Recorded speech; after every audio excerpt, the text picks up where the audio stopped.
guys, it's Libby, and today's video will be a potpourri of various topics which are too short to really merit their own video, and which I don't think I can conveniently slide into a video about something else. So we're just gonna have 4 disparate topics today. First topic is regarding the main character of Pride and Prejudice. So when/if you hear me talk about Pride and Prejudice, maybe you've noticed, maybe you haven't, I don't know how much people pick up on this, but you may have noticed that I never call the main character Lizzie. I always call her Elizabeth. Now, my legal first name is also Elizabeth, and one thing all you non-Elizabeths may not know is that, we Elizabeths share a special bond. When we meet another Elizabeth, we immediately know a couple of things about her. When your full name is Elizabeth, you have a great diversity of nicknames to choose from. You could be Beth, you could be Betty, you could be Eliza, you could be Liz, you could be Lizzie. I picked Libby. Some people even stick with Elizabeth, which I have mad respect for. But whichever name you choose from your many options, you really don't want people to call you by any of the other nicknames. So if your name is Elizabeth, if someone introduces themselves to you as Elizabeth, keep calling them Elizabeth. Don't decide that you get to call them Liz. That's bad.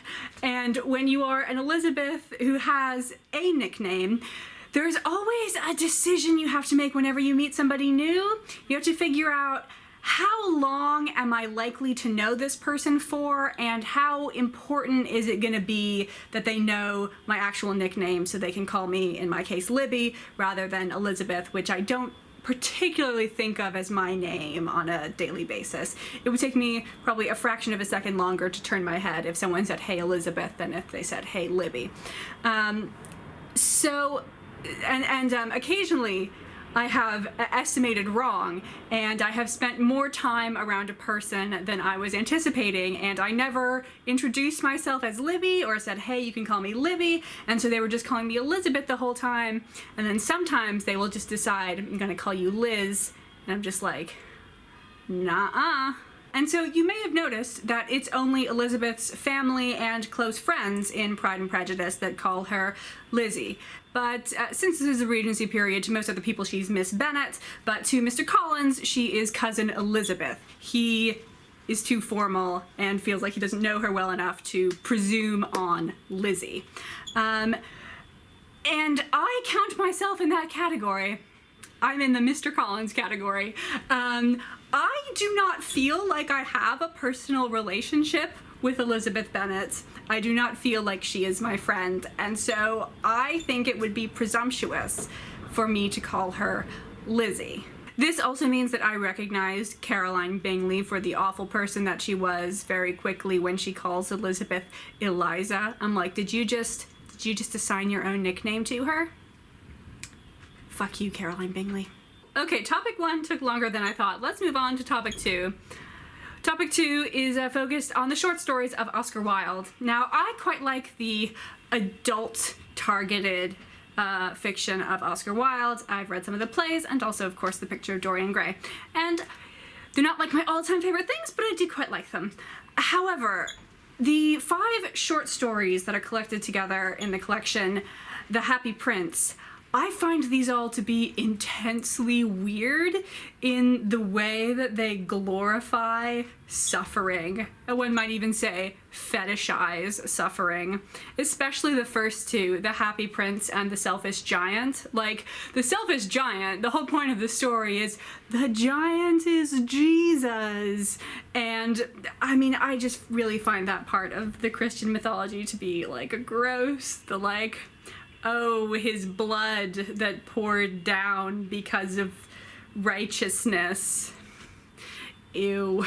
And I just think it's creepy to have these, moralistically toned children's stories that are so focused on physical suffering. Okay, that one was nice and short. Moving on to topic 3, which would also be nice and short, because all I really have to say is, I don't particularly like the word bookish or gift as a verb. Now, to be honest, I don't have the perfect solution for the word bookish. I think in many cases it's appropriate to use the word literary, but not in all. And in those cases, I just find myself saying book-related, which isn't very good. But to me, bookish has like a negative connotation. If you say like, oh, she's so bookish, you're saying that like it's a bad thing. And possibly this is just because I learned this word in conservative old 1995 or something. And now it has been reclaimed, but I am just like, ooh, don't like that word. The sound isn't that great either. Bookish.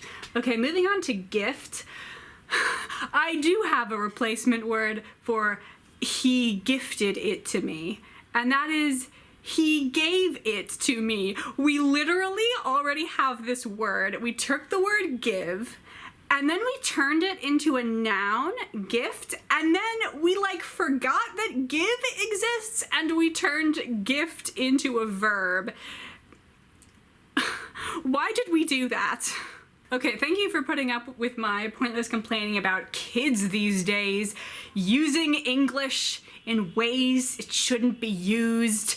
Now, we're gonna move on to the natural next subject, which is Sarah J. Maas.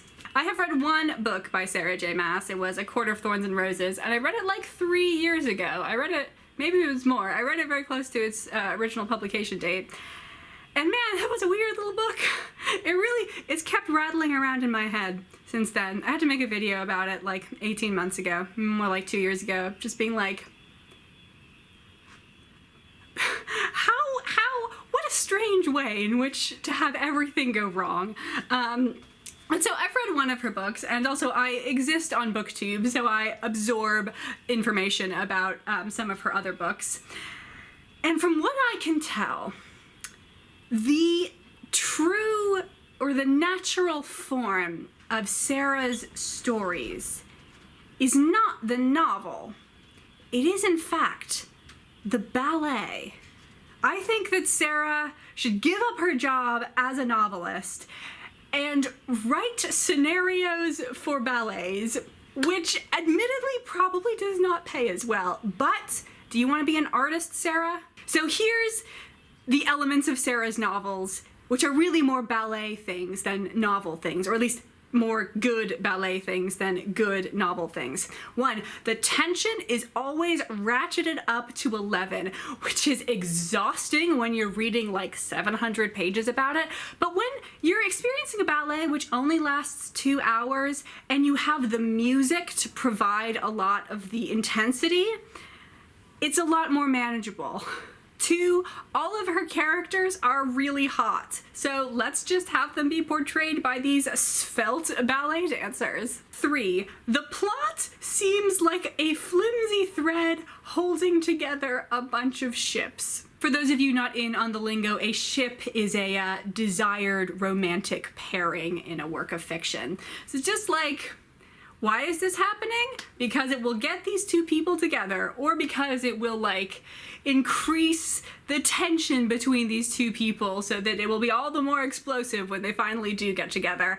And this gets a bit boring in a novel, but in a ballet, we have the grand pas de deux, which is meant to do this. First, you have the adagio section, which is slow, it is elegant, there's a lot of like lingering touches, and there's often some lifts, the glorious lifts, and then you move into a variation for the man and a variation for the woman. Sarah really likes heteronormativity, so I think she would approve of this, where they have like a big solo moment and it's all crazy and physically impressive, and then at the end you end with the coda where they come back together and fling themselves across the stage.